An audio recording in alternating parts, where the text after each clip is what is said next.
தாய் தமிழ் உறவுகளுக்கு வணக்கம். பாலைவனமாகும் ராமநாதபுரம் மாவட்டம் என்ற தலைப்பில் இந்த காணொளியை காண்கிறோம். பாலைவனமாகும் ராமநாதபுரம் மாவட்டம் என்ற தலைப்பில் இந்த காணொளியை காண்கிறோம். ராமநாதபுரம் மாவட்டம் தமிழகத்திலேயே மிகப்பெரிய மாவட்டமாக இருந்தது.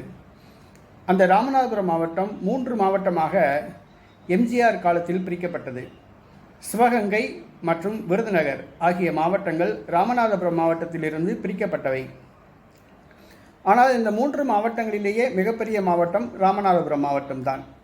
ராமநாதபுரம் மாவட்டம் அதை யார் கொடுத்த சாபமோ என்று தெரியவில்லை, மழையே பெய்யாத மாவட்டம்.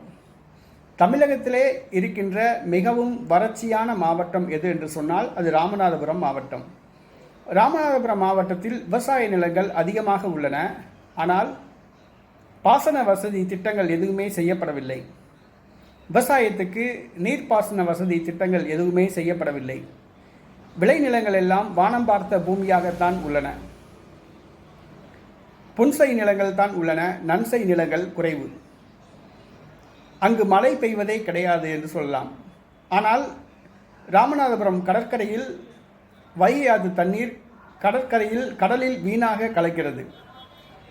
கடலில் கலக்கும் நீரை, ஆற்று நீரை திருப்பி ஏரி குளங்களுக்கு அனுப்பி சேமித்து வைத்தால் அது விவசாயத்துக்கு பயன்படும்.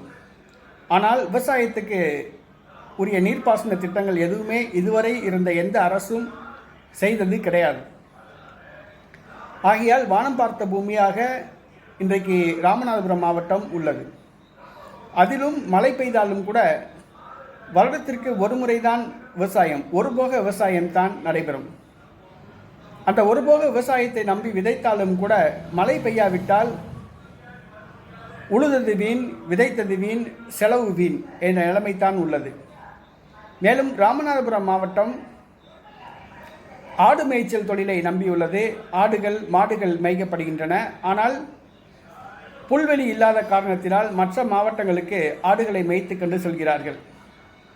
மேலும் ராமநாதபுரம் மாவட்டத்தில் எந்த குடிநீர் திட்டமும் கிடையாது. மக்கள் குடிநீருக்கு மிகவும் சிரமப்படுகிறார்கள். ராமநாதபுரம் மாவட்டத்தில் முக்கியமான தொழில் பனைமர தொழில்தான். ஆனால் பனைமரங்களும் கூட தற்பொழுது திமுக ஆட்சியில் வெட்டப்படுகின்றன. ராமநாதபுரம் மாவட்டத்தில் உள்ள பனைமரங்கள் எல்லாம் வெட்டப்படுகின்றன. பனை தொழிலை நம்பிதான் அந்த மக்கள் இருக்கிறார்கள். அந்த பனைமரங்களும் வெட்டப்படுகின்றன. ஆனால் ராமநாதபுரம் மாவட்டத்தில் ஒரு முக்கியமான தொழிலாக இருப்பது கரிமூட்டம் போடுவது. அதாவது மழை இல்லாத காரணத்தினால் விவசாய நிலங்கள் எல்லாம் தரிசு நிலங்களாக மாறிவிட்டன. கருவேல மரங்கள் வளர்ந்துள்ளன. 5 வருடங்களுக்கு ஒரு முறை அந்த கருவேல மரங்களை வெட்டி கரிமூட்டம் போட்டு விற்கின்றனர். இதுதான் இவர்களுடைய பிரதான தொழிலாக உள்ளது. ராமநாதபுரம் மாவட்டத்தில் சொல்லிக்கொள்ளும்படி தொழிற்சாலைகளும் கிடையாது. எந்த ஒரு முக்கியமான தொழிற்சாலைகளும் கிடையாது. ஆகவே ராமநாதபுரம் மாவட்டத்தை சார்ந்த ஆண்கள் எல்லாம் வெளிநாட்டு வேலைக்கு செல்கின்றனர் அல்லது மிகவும் வருவாய் குறைவான கூலி வேலைக்கே செல்கின்றனர். ராமநாதபுரம் மாவட்டத்து மக்கள் மிகவும் ஏழ்மை நிலையில் உள்ளனர். மேலும் சேது சமுத்திரம் வரப்போகிறது என்ற காரணத்தினால் சென்னையை சார்ந்த வணிகர்கள் ராமநாதபுரம் மாவட்டத்தில் கடற்கரை ஒட்டியுள்ள நிலங்களை எல்லாம், விவசாய நிலங்களை எல்லாம் வாங்கி கொண்டு தரிசு காடாக போட்டுவிட்டார்கள். ஆகவே ராமநாதபுரம் மாவட்டம் பாலைவனமாக மாறிக்கொண்டிருக்கிறது. ராமநாதபுரம் மாவட்டத்தை தமிழக அரசு முன்னுரிமை கொடுத்து எந்த நடவடிக்கையும் எடுக்கவில்லை. ராமநாதபுரம் மாவட்டத்தின் வளர்ச்சிக்கு எந்த முன்னுரிமை கொடுத்தும் நடவடிக்கை எடுக்கவில்லை. விவசாய நிலங்களுக்கு நீர்ப்பாசன வசதியோ, குடிநீர் வசதியோ, அல்லது வேறு ஏதாவது சாலைகள் வசதியோ, மின்சார வசதியோ, அல்லது அந்த மக்களுக்கு வீடு கட்டி கொடுக்க வேண்டும் என்ற அந்த எண்ணமோ எதுவுமே கிடையாது. ஆனால் ராமநாதபுரம் மாவட்டத்தில் ஒரு அமைச்சர் இருக்கிறார், ராஜகண்ணப்பன், முதுகுளத்தூர் தொகுதியை சார்ந்தவர். ஆனால் அவர் பெரிய கோடீஸ்வரர் ஆகிட்டார். ஜெயலலிதாவுடைய காலத்தில் முதல் அமைச்சராக இருந்தார், இப்போ அமைச்சராக இருக்காப்புல. அவர் நல்ல கோடீஸ்வரர் ஆகிட்டாப்புல. ஆனால் மக்கள் ஏழ்மையாக தான் இருக்காங்க. ராமநாதபுரம் மாவட்டம் மிகவும் வறட்சியான பூமியாக உள்ளது. இன்னும் ஒரு சில கிராமங்களில் பேருந்து வசதியே கிடையாது. 5 கிலோமீட்டர் நடந்து செல்ல வேண்டிய சூழ்நிலை உள்ளது. மருத்துவமனைகள் வசதி கிடையாது. பள்ளிக்கூட வசதி கிடையாது. ராமநாதபுரம் மாவட்டம் ஒரு மிகவும் பின்தங்கிய மாவட்டமாக உள்ளது. ஆனால் தமிழகத்துக்கு வருகிற அரசியல் தலைவர்கள், முதலமைச்சர்கள், அமைச்சர்கள் யாருமே ராமநாதபுரம் மாவட்டத்தை கண்டுக்கிறதே கிடையாது.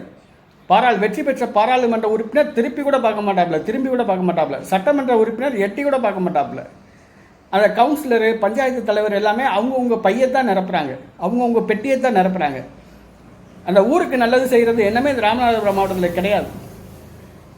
ஆளுங்கட்சிக்காரங்க அதை விட மோசம், அப்படியே கோடி கோடியாக சுரண்டுறாங்க.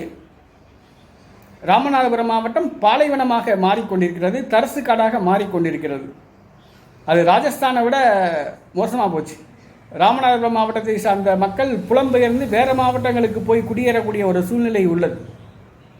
ஆகவே தமிழக அரசு அக்கறை எடுத்து ராமநாதபுரம் மாவட்டத்தை முன்னுரிமை கொடுத்து அதன் வளர்ச்சியில் அக்கறை கொள்ள வேண்டும். ராமநாதபுரம் மாவட்டத்தை முன்னேற்றுவதற்கு திட்டங்கள் தீட்டி செயல்படுத்த வேண்டும் என்று கேட்டுக்கொள்கிறோம். தமிழக அரசு ராமநாதபுரம் மாவட்டத்தில் சிறப்பு கவனம் செலுத்த வேண்டும்.